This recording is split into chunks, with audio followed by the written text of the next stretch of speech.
Ironie du sort ou pied de nez à l'opposition, les manifestants pro-gouvernementaux se sont rassemblés place de l'Europe, dans le centre de Kiev. Arborant le drapeau du parti des régions du président Yanukovych, ils sont venus écouter leur premier ministre Mykola Azarov prononcer un discours plutôt démagogique à propos de l'accord d'association avec l'Union européenne. Nous devions remplir certaines conditions, savez-vous lesquelles ? Eh bien, nous devions légaliser le mariage homosexuel, adopter une loi sur l'égalité des droits pour les minorités sexuelles. Est-ce que notre société est prête à cela ?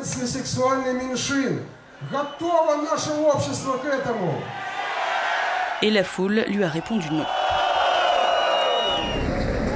Selon les organisateurs, ils étaient venus au nombre de 200 000 soutenir leur président aujourd'hui à Kiev. La police a évoqué le chiffre de 60 000 manifestants.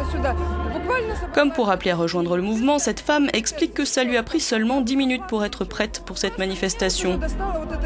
Je suis fatiguée de cette injustice, dit-elle. La plupart des Ukrainiens reconnaissent que nous avons eu beaucoup de changements positifs. La vie n'est pas si mal en Ukraine. À quelques centaines de mètres de là, Maïdan, le cœur de la contestation anti-Yanukovych. Des manifestants qui voulaient que l'Ukraine signe l'accord de libre-échange avec l'UE réclament la démission du gouvernement qui dénonce la répression policière dont ont fait preuve les forces de l'ordre le 30 novembre dernier et l'assaut du début de semaine.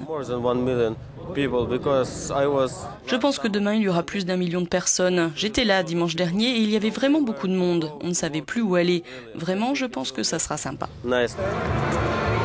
Signe d'apaisement du gouvernement après l'échec des discussions hier, 2 hauts fonctionnaires ukrainiens ont été limogés ce samedi pour avoir ordonné la dispersion violente des manifestations fin novembre.